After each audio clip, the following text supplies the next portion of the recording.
All right, we got the Glock 19 down here. We're going to try to catch this brass to face issue on tape.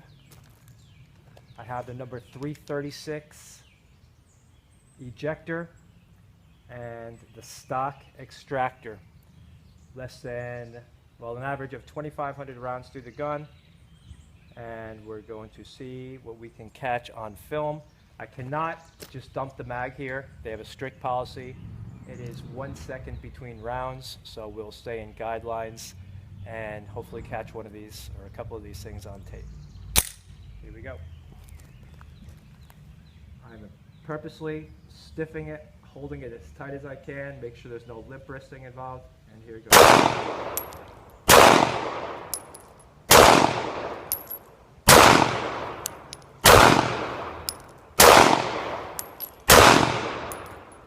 One. There's two. There's three.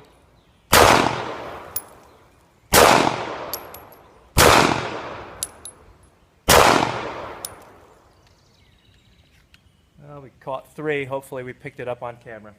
We'll check that out.